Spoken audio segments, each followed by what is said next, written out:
Ok, donc j'enregistre. Donc, aujourd'hui, on va faire la suite de la précédente. L'idée, c'était de faire une extension de navigateur. On peut voir ici. Magnifique chose. Magnifique page. Rappel rapide, qu'est-ce que c'est qu'une extension de navigateur? C'est juste une page web, en fait. C'est une page web que tu intègres dans ton navigateur. Dans les extensions, il y a un bouton développeur mode et tu peux lui dire ajoute un dossier. Je vais le faire pour vous montrer. Il y a un bouton qui est load un packet et comme vous pouvez voir, j'ai un magnifique HTML, JavaScript et un manifeste qui décrit quel fichier aller chercher pour quoi faire. Voilà, hop, ça rajoute, c'est une extension. On parlera dans une vidéo suivante de comment est-ce qu'on le package pour l'envoyer sur le Chrome Store, mais ce ne sera pas sur ceci. Et en fait, ça rajoute un petit bouton comme ça qui, sachant que oui, comme vous pouvez voir, cette page est magnifiquement vide. Mais c'est vraiment juste du HTML, CSS, JS. Voilà, voilà. Et ce qu'on essaye de faire comme app, c'est on va faire une petite app qui permet de cocher toutes les. En fait, ça va être une liste à cocher, disant bon, est-ce que tu as pensé à faire ça? Est-ce que tu as bien maximum 3 couleurs sur ta page? Est-ce que tu as pensé à, je sais pas, toutes les actions doivent définir un hover et un focus pour que ça se voit quand les gens utilisent leur clavier pour naviguer ou quand ils passent la souris dessus, ce genre de choses. Bon, c'est plus juste histoire d'avoir une idée d'app, et c'est vraiment une checklist de bonnes pratiques. Donc, on est d'accord que ce n'est pas le truc le plus utile de la Terre, mais faire une to-do list, c'est toujours la base des tutos, hein, si j'ai bien compris le concept. Et on va raffiner en rajoutant des petits components au fur et à mesure. Est-ce qu'il y a des questions sur ce qu'on essaye de builder à... Ok, parfait. Alors, ce qu'on avait fait la dernière fois, on avait, vous pouvez voir, ça ressemble à ceci, qui est déjà une liste. Hein. Allez. Donc c'est un titre, une liste. L'idée, c'est qu'on avait buildé tout le pipeline pour construire l'app.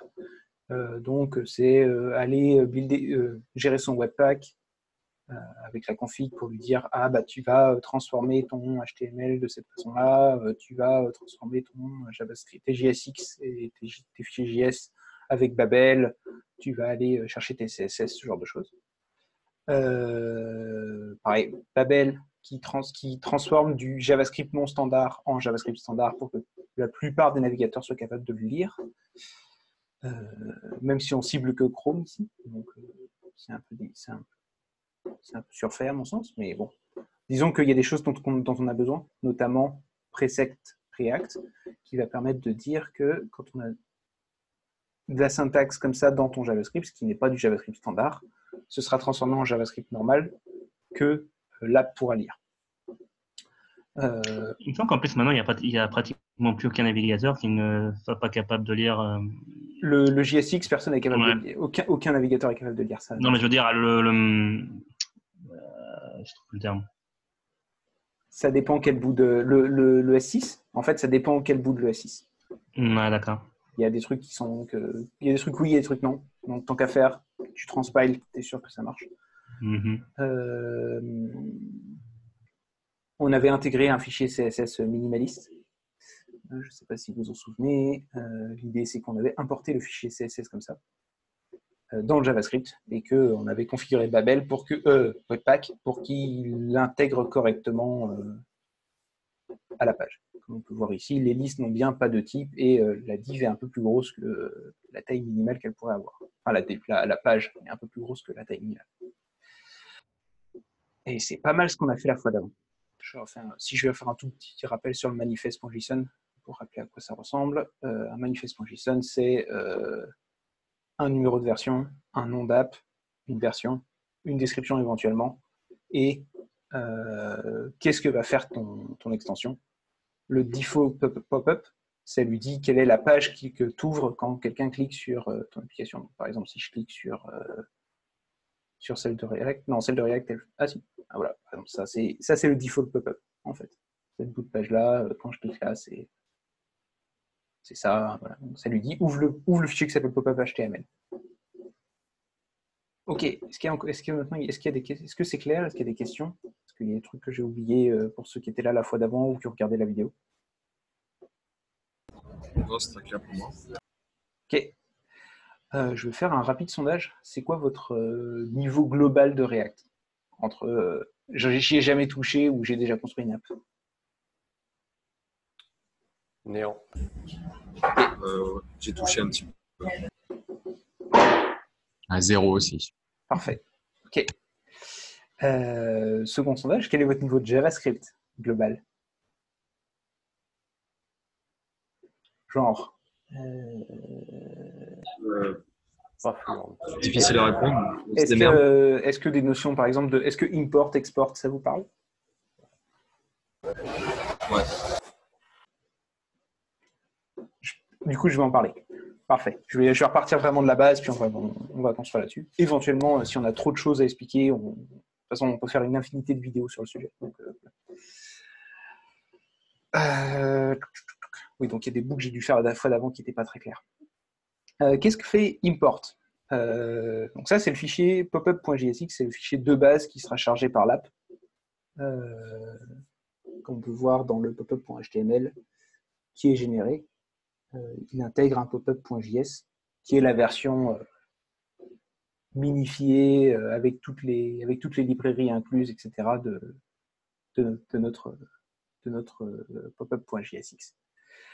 Un import, ça dit ajoute la librairie ou...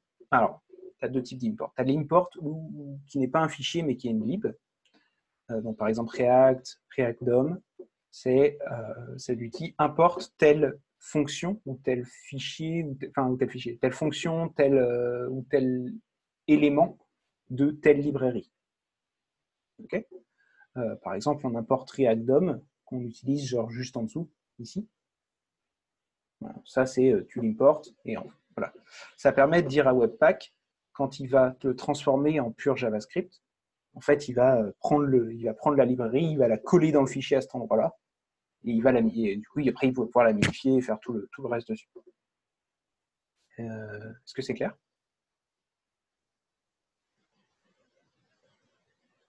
Oui. Ouais, nickel. Parfait. Hurlez si ça va trop vite ou si je dis des trucs qui ne sont pas clairs. Parce que je ne peux pas le savoir. Ça marche. Et ensuite, il y a l'import d'autres fichiers. Donc, on va parler de l'import CSS après, mais on va parler de l'import dans un autre fichier JavaScript.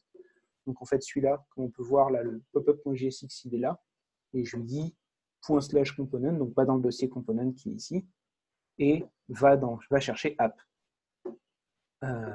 Et en gros, je lui dis pourquoi j'ai cliqué, importe quelque chose qui s'appelle app. Il y a deux façons d'import.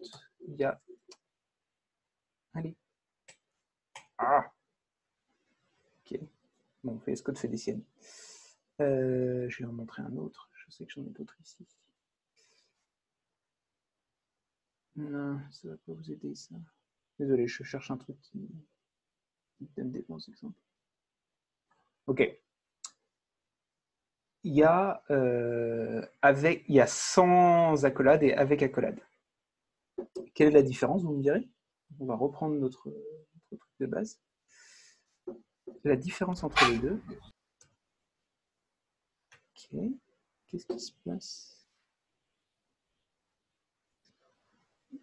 Alors, okay. Désolé, mes extensions ont planté. C'est particulièrement désagréable. Ok. On va juste attendre que ça... Ou alors je vais juste killer VS Code et le relancer. J'ai un plugin Vim sous VS Code, mais il n'a pas l'air content.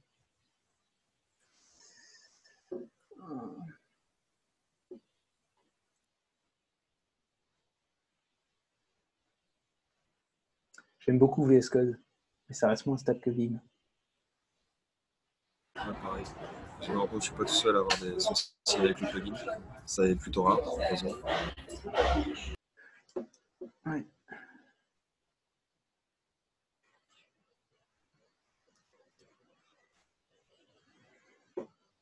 C'est quoi la question?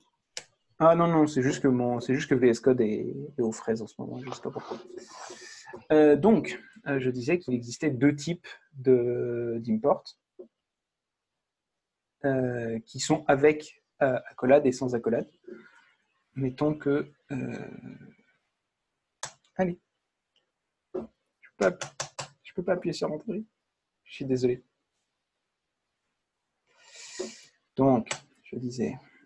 D'ailleurs, VS Code, c'est du JS, d'ailleurs, il me semble, non? C'est une app qui était faite en... Oui, c'est du JS.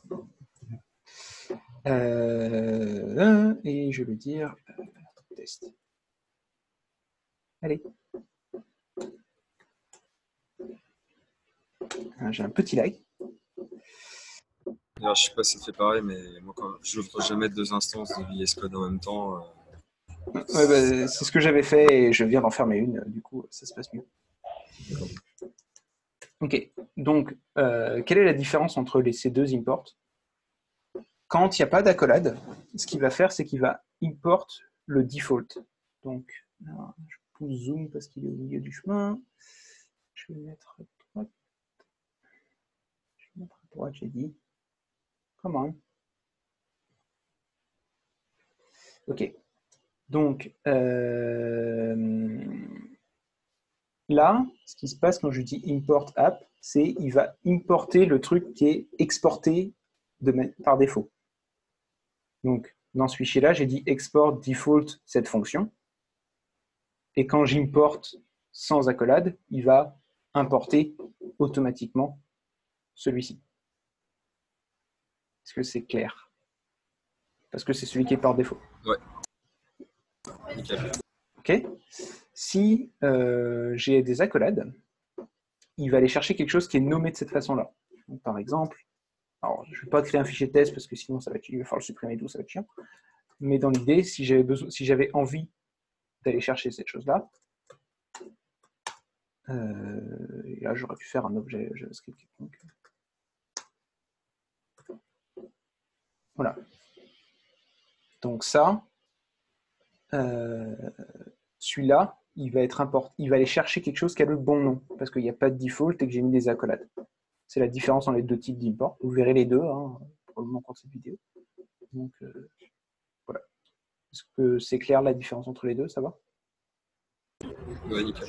Peut-être fait une typo dans les accolades. Ouais, mais je vais le supprimer dans 5 secondes, donc c'est pour ça que c'est pas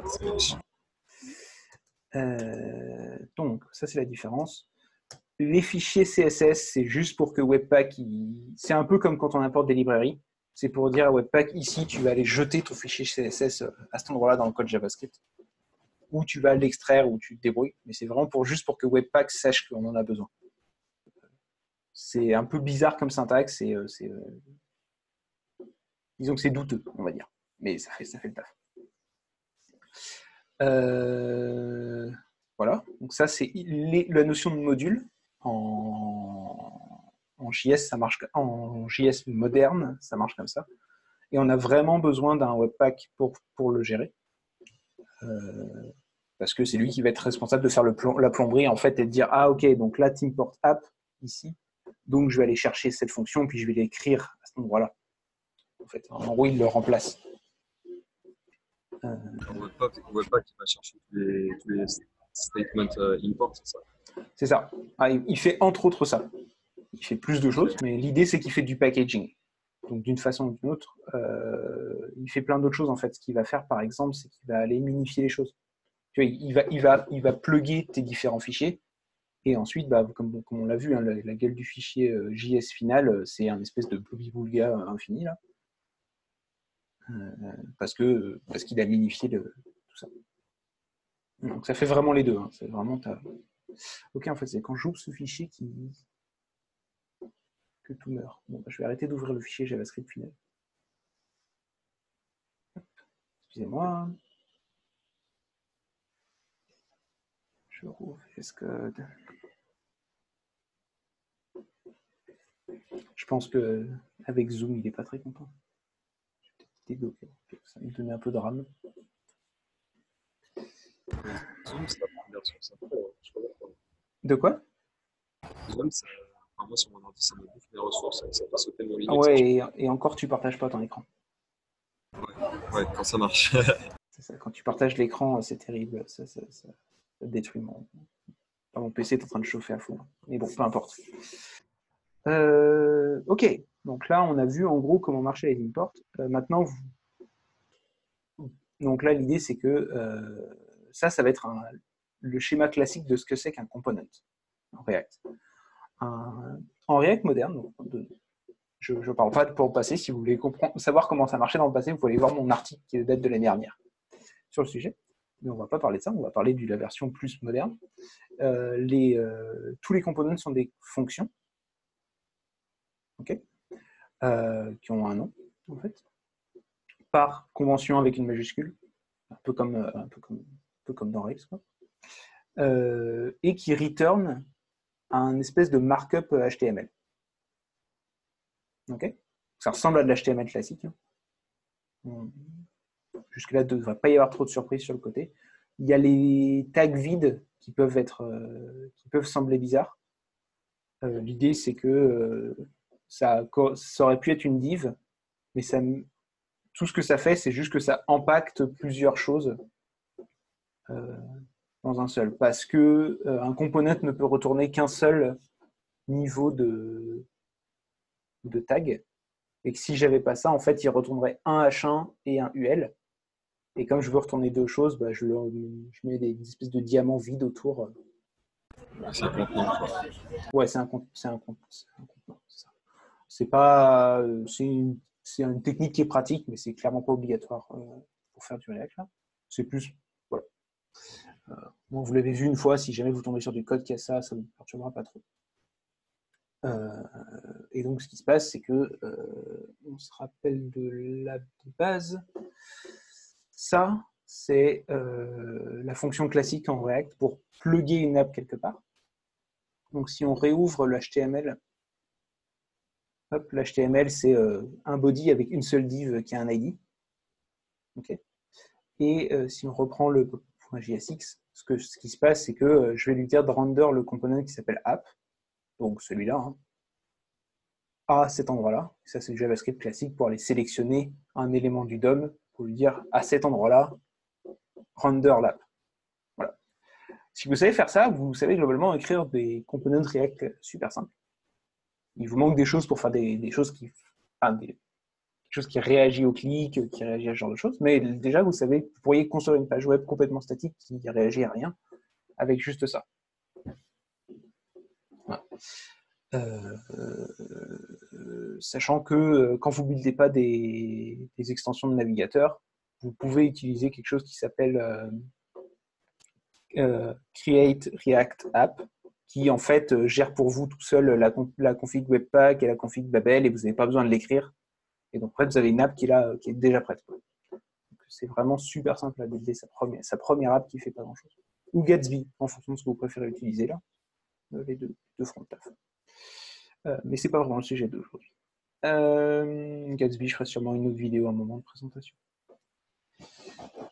Ok, donc, maintenant qu'on a dit ça, on va pouvoir construire quelque chose qui est plus qu'une liste avec écrit ABCD.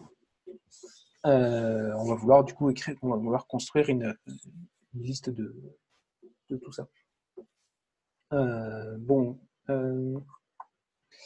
Déjà, ce qu'on va vouloir, c'est on va commencer par render une immense liste avec tous ces trucs-là. Donc, ce que je vais faire, c'est que je vais être bête et... Donc, c'est du JavaScript classique. Hein. Je peux écrire... Constellet, ça va, ça? Ouais, ok. Je vérifie. Hein. Ouais, pas de souci. Parce que bon...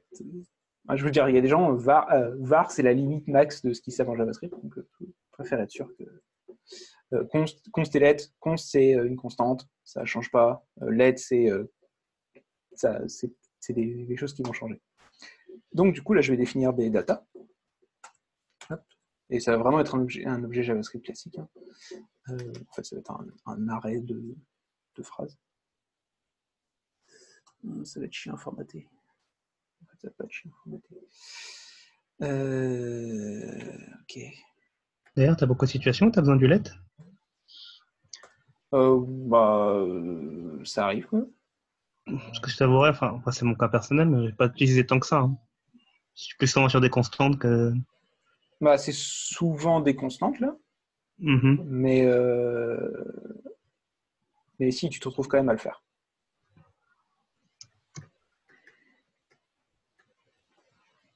En fait, c'est plus, par exemple, si tu fais des loops ou des trucs comme ça, c'est là où le let devient utile en fait.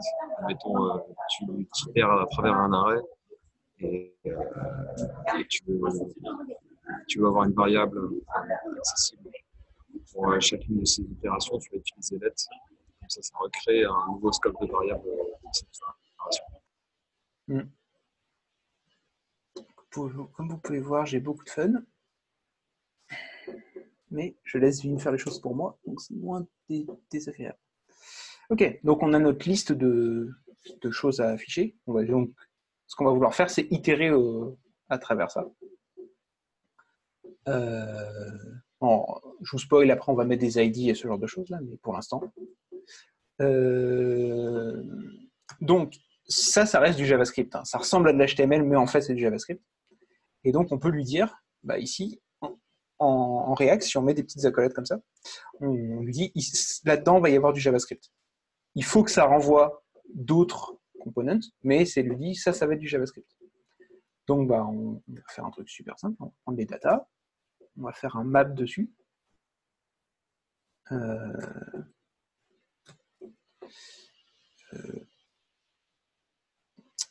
Nommer les variables, le truc le plus dur de la Terre. C'est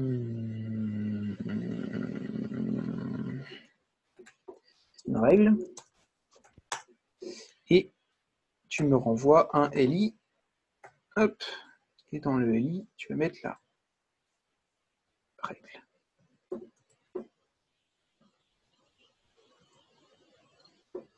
Voilà. Est-ce que c'est clair ce que je fais? On va enlever celui-là parce que ça ne va rien. Ouais.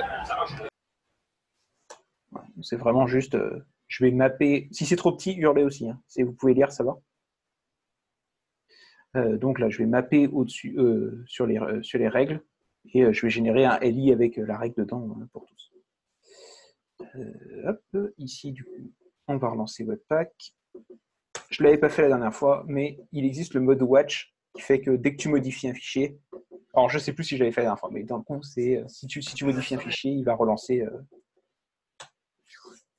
il va modifier mes fichiers dans mon dist automatiquement. Et donc l'avantage, c'est que je n'aurai pas besoin de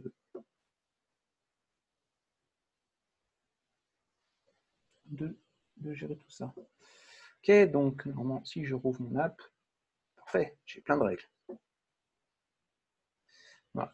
Donc là, on ne voit pas parce que ce n'est pas une page normale, mais si je lance mon inspecteur, on va voir que normalement React est censé. Ah, peut-être pas en prod. Non, en mode prod, il ne me hurle pas dessus, mais l'app ne peut être qu'en mode prod. Alors normalement, il est censé hurler sur moi. Pourquoi? Parce que React demande que quand tu fais un map, quand tu itères sur des objets comme ça, il demande à ce que chaque élément final ait une clé en fait. Un identifiant, ouais. Un identifiant unique, c'est ça. Pour l'instant, on n'a pas envie de le gérer, donc en fait, on va utiliser le fait que JavaScript, par défaut, il fait des maps with index, et du coup, la key, ce sera l'index. Voilà. Parce que bah, globalement, c'est unique, parce que c'est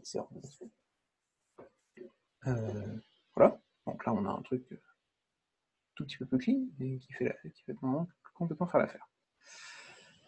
Ok. Bon, c'est complètement inutilisable hein, en l'état, mais au moins on a vu ça. Ce qu'on va faire maintenant, c'est qu'on va vouloir que chaque règle, en fait, ait un petit bouton à côté, un petit input, et qu'il soit cochable. Pour dire ça c'est bon, je l'ai fait, ça c'est bon, ça je l'ai pas encore fait, etc. Ou alors, on va commencer par ça, puis on refactorera après. Donc bah, ça c'est pas trop dur. Hop.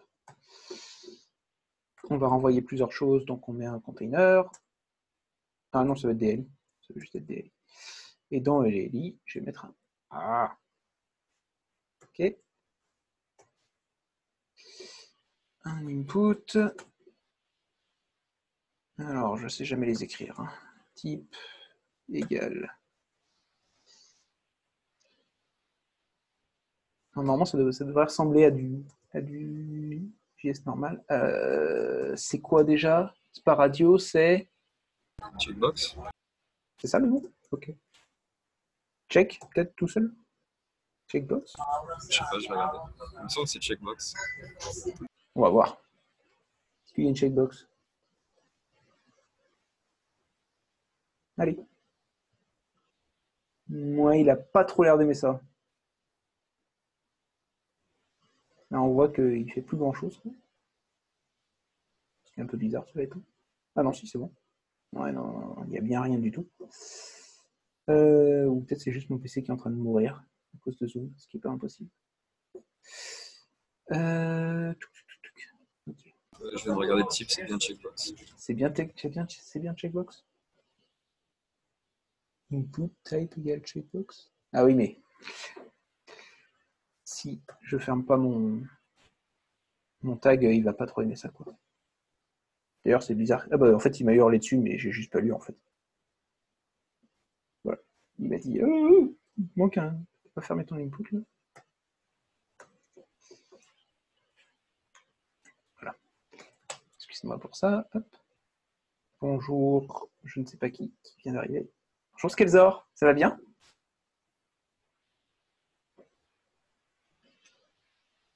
Nous ne t'entendons pas, au cas où. Voilà, donc là on a des petites checkbox mignonnes. Et donc là le truc c'est qu'on va jouer au grand jeu de... Non, on n'a pas besoin de ça pour l'instant.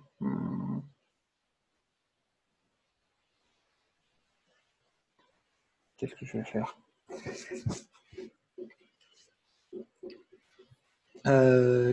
Bon ça va, il n'y a pas de question j'imagine pour l'instant, c'est juste de l'HTML classique. Enfin, classique.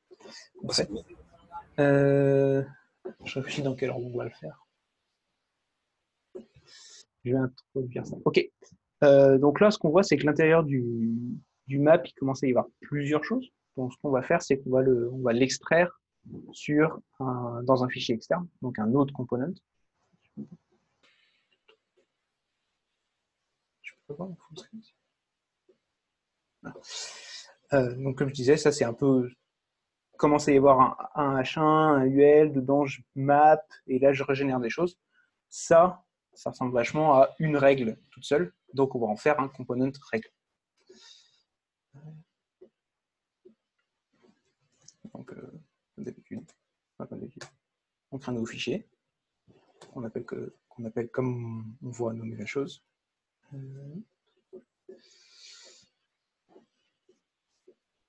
On génère un component vide et on copie-colle. Enfin, on copie-colle.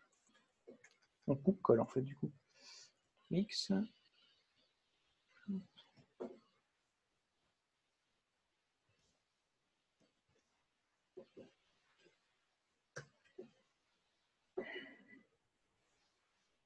J'ai pas configuré USLint. Non. Alors, Zoom c'est de la merde. Voilà. C'est dit. Je suis d'accord. D'ailleurs, petite question, pourquoi Zoom au lieu de Skype? Bah, on pourrait utiliser Skype, ça ne me poserait pas de problème. Si vous préférez Skype. Non, si mais... vous avez mieux, je prends, hein, en fait. Je ne sais pas à quel point Skype ça se passe bien. Zoom me paraît quand même, malgré tous ces défauts, Zoom me paraît quand même un petit peu mieux que Skype. Ok. Est-ce qu'on peut enregistrer l'écran avec Skype? Je crois que tu peux, mais qu'avec la version payante. Ouais, ok. J'ai pas la version payante. Ok. Donc là, ce qu'on va se retrouver à faire, c'est que la règle qui est écrite ici, pour l'instant, on n'en a pas. Elle sort de nulle part. Donc, on va devoir, aller la chercher quelque part. En fait, ce qui se passe, c'est que lui va lui donner. En fait, va lui donner la règle petit à petit.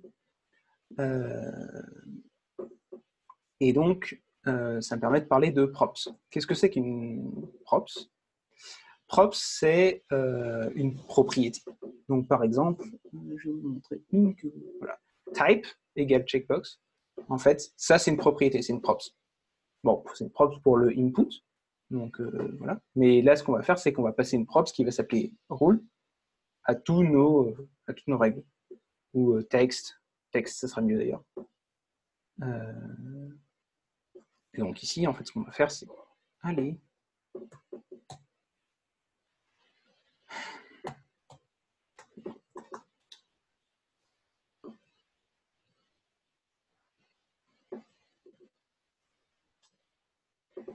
donc on va écrire le component rule, on va lui donner un texte qui sera la règle. Et on va lui mettre une key qui sera le i. Parce qu'on a une map, donc on est obligé de mettre une key. Si on n'oublie pas de fermer. Ok. Ici, ce qu'on va faire, c'est que là, on a une props. Et que, à la place d'écrire juste, à la place d'écrire rule ici, on va faire props.text. Ok. Donc là, j'ai mon component rule. Je sauve mon component app. Et en théorie, si je rafraîchis, on devrait revenir à exactement la même chose qu'avant. C'est magique, hein, on fait des choses qui changent rien. Allez. Ah non. J'ai donc oublié quelque chose. I is not defined. Oui, parce que là, on n'a plus de i. Puisque lui, il n'y a pas de map, donc il n'y a pas besoin d'avoir un truc qui itère.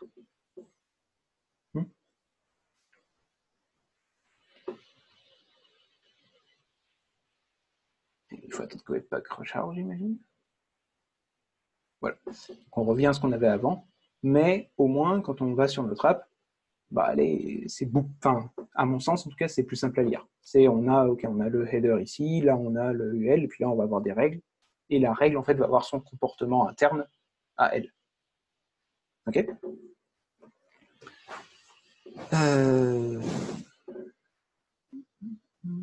Ok. Ce qu'on va faire, c'est que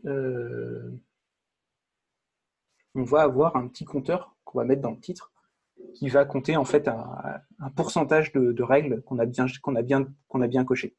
Parce que pour l'instant, oui, on les coche, mais on ne sait pas à quel point on est compliant avec tous ces trucs-là.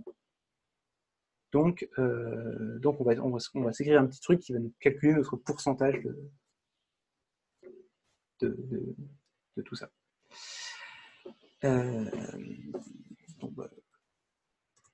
Est-ce que vous avez une idée de comment est-ce qu'on fait ça?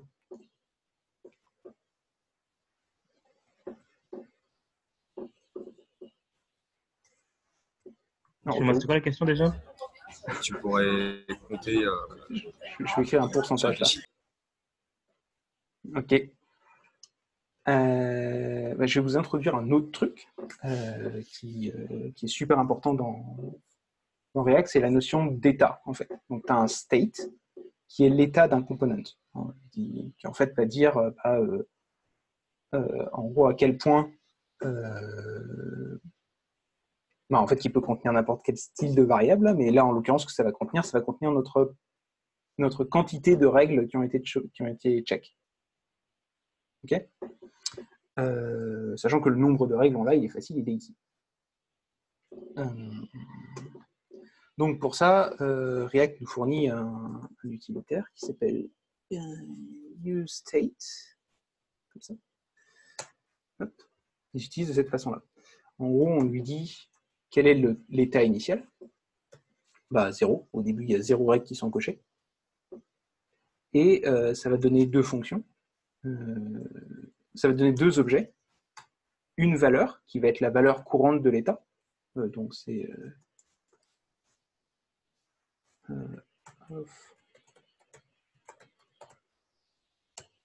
check. BKS. Ouais. Et on a une fonction qui permet de changer cette valeur. Pourquoi est-ce qu'on a besoin d'une fonction à part pour changer une valeur? Parce que conceptuellement, on pourrait juste modifier, c'est de dire, on pourrait juste modifier une variable. La raison, c'est que comme ça permet à React de savoir quand est-ce qu'il y a quelque chose qui change et qu'est-ce qu'il va devoir réécrire en fait. Ok. Je pense que pour l'instant, c'est pas très clair. Mais on va y venir. Mais du coup, là, on a un nombre de règles checked. On va pouvoir s'écrire une petite fonction qui calcule qui display un pourcentage. Enfin, qui calcule un pourcentage.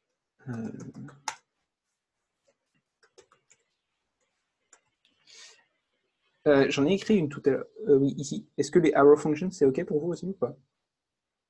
Ouais, pas de souci. OK. Mhm. C'est bon? Je préfère vérifier. Là.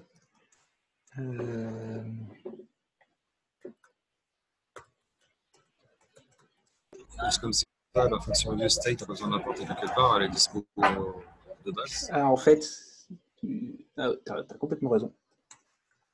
Je dois l'importer. Use state. Voilà. Je l'importe depuis React en fait. Vous vous souvenez tu de. fais juste react.useState et ça marche. Ouais, ça marche, mais tant qu'à faire. Disons que c'est plus pratique de le faire comme ça, quoi. Et donc, ce qu'il va faire, c'est que, alors, calculer un pourcentage. Il va prendre le number of all, il va le diviser par data.gth et il va faire x100. Je suis sûr qu'il y a round dans le JavaScript, mais j'ai aucune idée de comment ça marche. Si quelqu'un connaît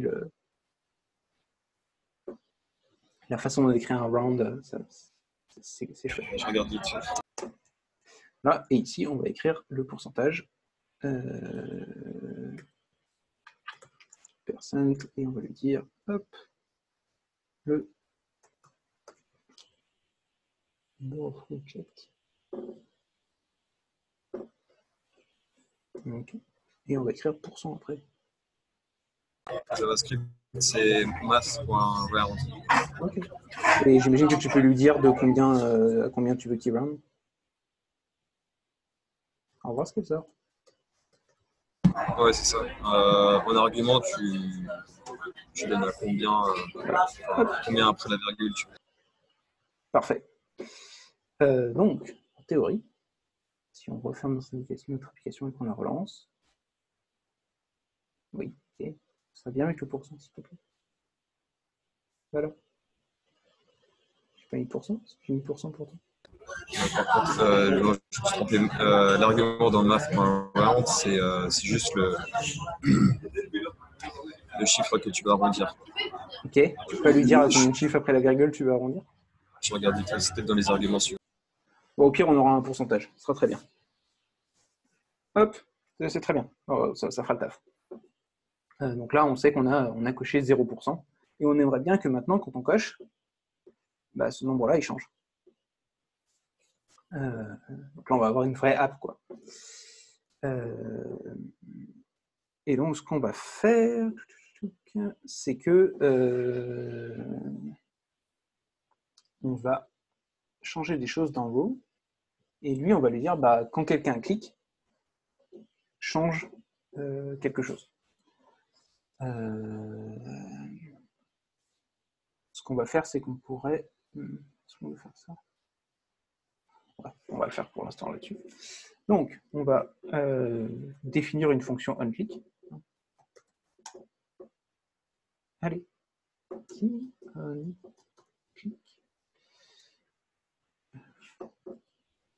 Donc, je peux le l'appeler n'importe comment. Hein. C'est pour ça que je change son nom, pour que ce soit plus clair. Donc, on écrit une fonction onClick. Ça, c'est vraiment une fonction basique en JavaScript. Il n'y a rien de spécial. On va prendre un événement. Et là, j'aurai besoin du débugger parce que je ne suis pas assez bon en JavaScript pour savoir faire ça. Pour connaître ça par cœur. Hop. Non, quand on va...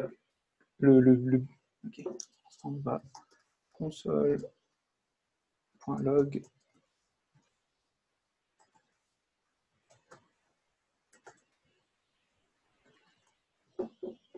Ok. Donc Donc là, on va rajouter un onClick. Hop, et on va lui filer notre fonction. Ok, donc là, si je prends... Hurler si je fais des trucs pas clairs ou pas évidents. Hein. Arrêtez-moi, c'est plus important. Donc là, ce qui se passe, c'est que quand je clique, si on prend l'inspecteur, il est full screen. Une taille qui est plus acceptable. On va dans la console, normalement. Il me fait mentir, parfait. Ou alors peut-être qu'il est pas buildé. C'est pas impossible. Je disais, pour l'inspecteur, la console. Allez. Zoom est vraiment en train de mettre. Ok. Je clique sur des choses. Et on voit que ici on a un petit bouton, on a un petit clicked qui apparaît. Ok. Donc là, on sait qu'on est ici. Ce qu'on va vouloir faire, c'est savoir. Ok, mais est-ce qu'on a coché la case ou est-ce qu'on l'a décoché? Parce que si on a coché la case ou si on l'a décoché, ce que ça va changer, ça va quand même changer le est-ce que je veux faire plus 1 sur mon nombre ou moins 1 sur mon nombre. D'accord. Donc, on va pouvoir faire E. Donc, E, c'est un event JavaScript. Current target, ça correspond à mon input. Ok. Et j'imagine que je peux faire point check. On va voir ce que ça donne. Hop. Webpack, s'il te plaît. Ne prends pas 3 milliards d'années. Je vais tuer Dropbox aussi. C'est ça qui prend du temps. Tu pourrais mourir. Donne-moi de la RAM. Ok, donc on a de nouveau d'autres trucs. On va pouvoir inspecter. Hop.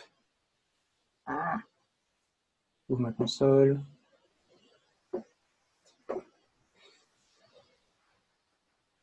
Je suis désolé pour les lags. Donc je clique sur mes éléments. Allez. Je coche, je décoche. Et il avait pas rebuté. Infernal. Je disais, je l'ai rouvert. Le problème de... J'aimerais bien faire quelque chose sur Twitch ou sur YouTube, mais le problème c'est que tu n'as pas le côté interactif des gens qui peuvent te répondre. Donc c'est un peu dommage, je trouve. Si vous connaissez des outils qui nous permettraient que ce soit agréable, ce serait chouette. Donc voilà. Et Donc là, Discord, ça ne permet pas de partager son écran? si, Sauf mais que tu peux pas enregistrer, je je crois. peux pas enregistrer, c'est ça le problème. Moi, je vais pouvoir enregistrer. Et donc là, ce qui s'est passé, c'est qu'on a bien true et false qui sont apparus quand j'ai cliqué. Quoi. Donc, quand je clique, ça regarde l'état de mon... Est-ce que c'est check ou pas? Donc là, l'avantage, c'est qu'on sait qu'on peut faire plus 1 quand c'est check et moins 1 quand c'est false. Quoi. Pourquoi ça te renvoie un booléen par contre? Parce que point checked sur un élément JavaScript, sur un input, ça renvoie un booléen, ça renvoie true false. Okay. Voilà. Parce que c'est en fait l'état de ton élément, de ta diff.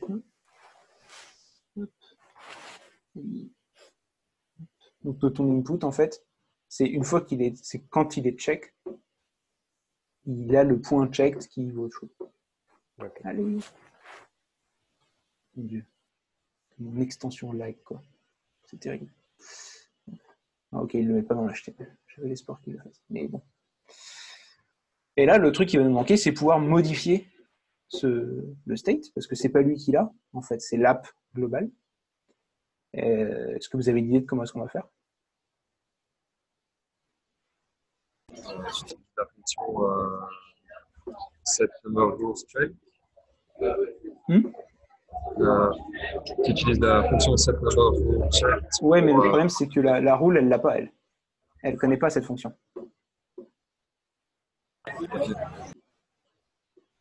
Une idée? bah, comme tout le reste, en fait, on va le passer en props. D'accord. Donc, en fait, on va passer le number of roll. Hop. Parce qu'on va avoir besoin de faire -1 plus 1 sur ce nombre-là. Donc, pour savoir à combien on doit mettre le nombre. Hop.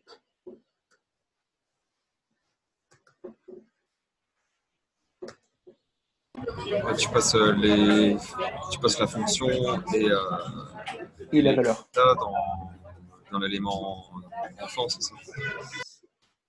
Dans quoi? Non, en fait, je m'en mêle. Dans ma rule. Et en fait, du coup, ça va être dans mon props. Je pourrais faire props.number of rule et props.set number of rule checked. Ah, d'ailleurs, c'est pas number of rule, c'est number of rule checked. Checked.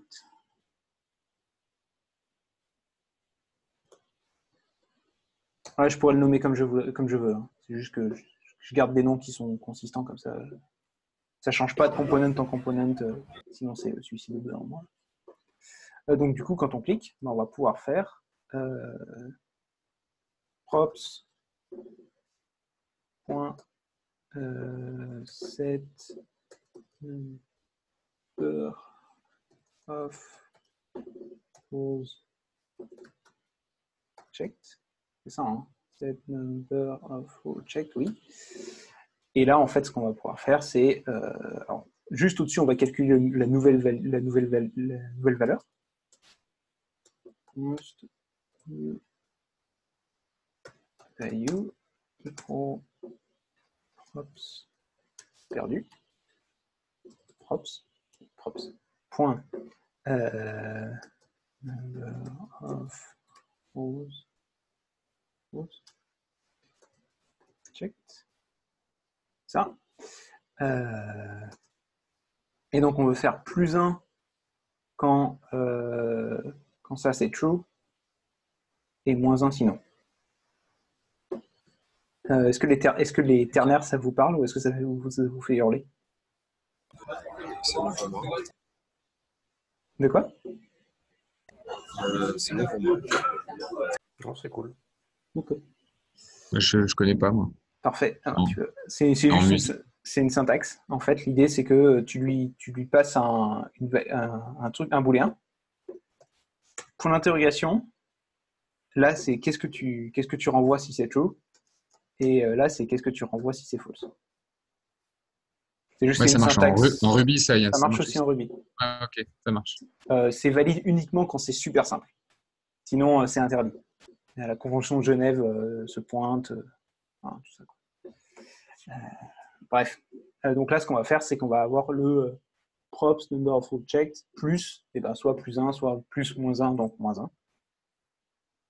Et donc, on va pouvoir lui dire, hop, regarde, ça va être la nouvelle value. Pour enlever ce magnifique construct point log qui ne sert à rien. On sauve. J'expliquerai après ce qui remet en forme mon code au fur et à mesure. On va en parler juste après, c'est un truc que j'aimerais bien aborder dans cette vidéo, parce que ça va beaucoup vous aider dans la façon de coder. On va parler un petit peu, histoire d'être sûr que cette fois-ci ça est compilé. Et là, je peux cocher des choses. Et c'est par la grande magie de React, il sait que comme le state a changé quelque part, il me met à jour mon component correctement. Je vais avoir 100% de tout. Voilà. Donc on a vu la version, là, quasiment une app fonctionnelle. D'accord? Pour le petit défaut, c'est que quand on ferme et qu'on rouvre l'extension, on a perdu tout notre check. Ce qui est un peu dommage parce que quand on change de tab, ça ferme l'extension.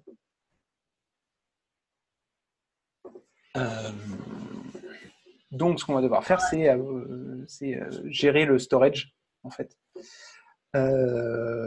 Mais ça, soit on le fera la prochaine fois, parce que vu l'heure qu'il est, soit on en fait, on va le faire la prochaine fois. Je me le garde pour la prochaine fois. Ça s'appelle. En fait, on va commencer à utiliser des choses qui sont propres à des extensions. Dire, on a accès à un système de storage, à des permissions, et ce genre de choses. je pense que ça va prendre un peu trop de temps pour qu'on en parle maintenant. Ce que je vais juste présenter Prettier, parce que je pense que c'est un bon outil et que pour le coup, celui-là, il est super simple à mettre en place. Je ne sais pas si vous le connaissez. Si vous ne connaissez Ouais, pas... il me semble que quand tu sauvegardes, ça invente automatiquement ton code. C'est ça. Exact. Bah, ça fait plein de choses, mais entre autres, ça indente automatiquement ton code. Il n'y a quasiment pas d'option de configuration et c'est fait pour. L'idée, c'est que ça va vraiment réindenter ton code. Moi, ça me met des points-virgules, ça met des doubles quotes là où il faut, des simple quotes là où il faut. Mais c'est vraiment intelligent parce que, regarde, par exemple, si cette fonction, là, je vais mettre des parenthèses autour des arguments, bah, en fait, il sait que quand il n'y a qu'un seul élément, il peut omettre les parenthèses, donc il les enlève. Voilà, il y a plein de choses qu'il va faire tout seul. Vous avez vu que des fois, pareil pour mes components, il sait comment s'en servir. Là, comme ma ligne était trop longue, il a su qu'il pouvait la réindenter en mettant une props par ligne, comme ça. Voilà, donc ça, c'est vraiment pratique. Si vous utilisez VS Code, c'est super dur. Hein, il y a une extension qui s'appelle Prettier, tu l'installes, fin. Voilà. En fait, il y a la même chose pour Ruby. J'ai rien trouvé d'équivalent. Pourquoi ? En gros, tu peux écrire des rêves Rubocop qui font quelque chose qui ressemble, mais pas exactement. Voilà. Honnêtement, il n'y a quasiment rien à faire pour l'installer et ça marche. Et après, du coup, ça permet d'avoir. Tu ne te poses plus la question de où est-ce qu'il faut mettre des points-virgules, où est-ce qu'il faut mettre ça. Tu te laisses Prettier gérer. Tu lui fais débrouille-toi. Et en général, tu as des composants qui ressemblent à quelque chose. Et l'avantage, c'est que ça reste standard dans toute ton équipe et que ça reste pas mal standard avec le reste du monde JavaScript parce qu'il y a très peu d'options de configuration de Prettier. Voilà. Et que tu t'en occupes pas. Voilà. Comparativement à SLint, et on en parlera la prochaine fois. Moi, j'utilise les deux. Mais voilà. Je vais évoquer une dernière chose parce que je l'ai ajouté et je n'en ai pas parlé. On va faire un tout petit bout de refactoring. Ce qui se passe, c'est que là, j'écris props.machin, prop.truc, prop.text ici. C'est super désagréable. Donc, je vais introduire un truc qui vient du JavaScript moderne, qui s'appelle la déconstruction. Je ne sais pas si vous connaissez. Je n'ai rien compris, mais on va dire qu'il y a au moins une personne qui dans l'assemblée ne connaît pas. Donc, du coup, je vais en parler. Ça permet en fait, j'en ai utilisé ici, c'est que ça se voit. Là. Donc là, vous avez vu que j'ai fait const, puis j'ai déclaré un tableau avec des crochets pour des noms de variables. En fait, ce que ça fait, c'est que ça dit useState, ça va renvoyer un tableau avec deux éléments. Et en fait, ça, c'est une syntaxe pour dire déclare-moi deux constantes. Le premier élément de mon tableau, tu vas l'appeler comme ça. Et le deuxième élément de mon tableau, tu vas l'appeler comme ça. Voilà. Ça permet de ne pas écrire, parce que sinon, si on voulait faire la même chose, on écrirait une constante array égale useState, et après on décrirait deux constantes pour faire les deux bouts de l'array. Est-ce que je suis clair? Okay. Donc là, c'est l'équivalent de deux lignes de const. De trois lignes, en fait, là. Number of row et useState, et l'autre set number avec useState. Mais en fait, tu ne pourrais pas faire useState plusieurs fois, parce que useState, il t'en renvoie un seul array. Donc, en fait, tu serais obligé de stocker l'array, puis après de décomposer ton array en deux autres constantes, ou de mettre des crochets 0, crochet 1 partout, ce serait terrible. Voilà. C'est vraiment une syntaxe qui est agréable. Et tu peux faire pareil pour les objets. Prop, c'est juste un objet, donc tu as point number truc, point truc, et en fait, donc du coup, je vais faire prop, et là, je vais faire number checked, virgule, set number, hop, et texte égale props. Ça. Et ensuite, je vais pouvoir l'enlever le props point partout. C'est un peu plus clair de cette façon-là. Voilà. Mais il va chercher dans l'objet props. C'est ça. Il va chercher les propriétés. Exactement. Et il instancie des constantes avec ce nom-là. Maintenant, on peut faire encore plus intelligent, parce qu'en fait, là, ce qui se passe, c'est que quand on déclare une fonction en JavaScript, on peut aussi dire, bah, en fait, fais la déconstruction à ce moment-là.